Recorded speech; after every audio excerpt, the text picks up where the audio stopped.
Clic, mao, ça tue, ça blesse, ça flingue. Aïe, aïe, aïe, mao, gazo,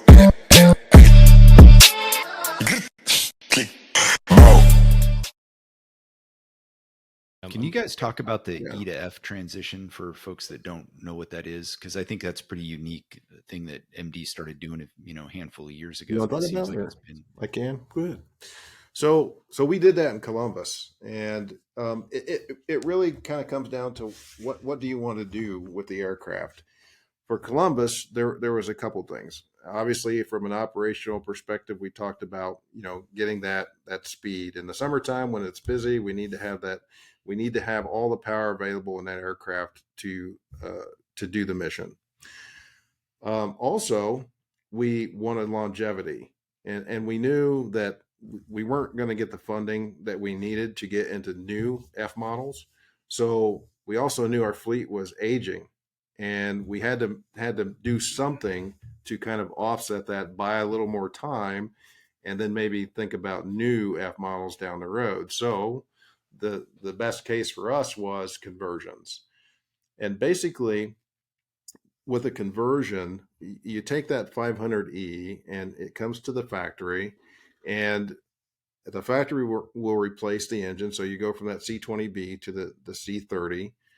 We'll put an extension on the tail boom. So we'll bump that tail rotor transmission out. We'll put 2-inch longer tail rotor blades on. And then Brad talked a lot about the 6-inch blades, that perfect blade for the F. We'll put those 6-inch longer blades on that rotor hub. You don't have to change your rotor hub.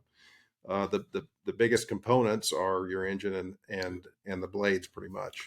And if somebody has a C30 of their own or refurbished one, Yep. we'll do that. We'll do that as well. The other thing if I could add to what Jack's saying is, we realize nobody from New Zealand is going to send their E model over here for a new engine.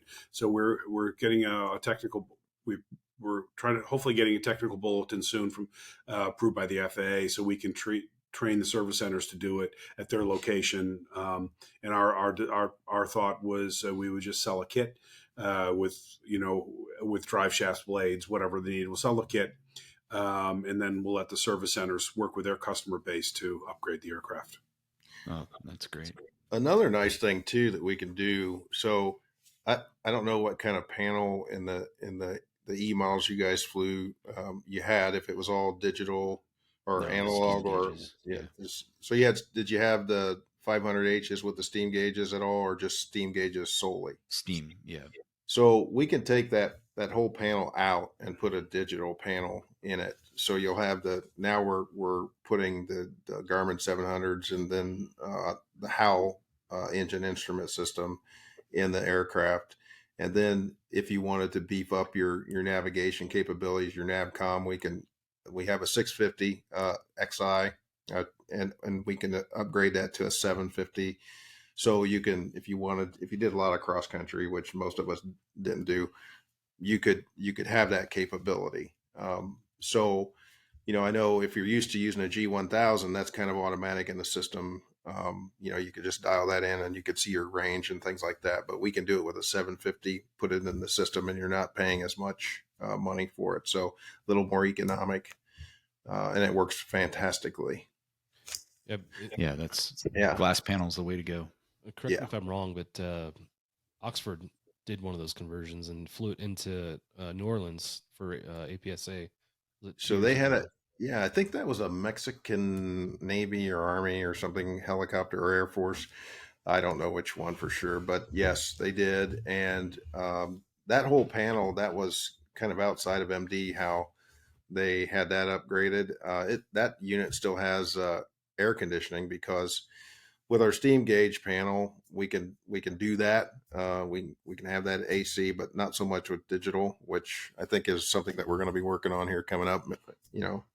So it's a very neat ship, and if you didn't get an opportunity to see it, if they ever have it at one of our booths, I would encourage folks to look at it, because that's the nice thing about these aircraft. You can do so many things with them, outside of the factory, and it will do everything that these more And the other good thing about it, it'll be type. It'll have a type certificate of an F model. It won't be a Franken helicopter or anything else. It'll be an F model. Get a new data plate.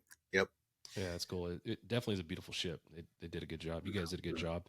The Thank paint you. scheme on it looks amazing. And yeah, I highly recommend you check it out. I was talking about their social media. They do a fantastic job with their social media. So you probably can look just at their social media and get a good idea for what their ship looks like. But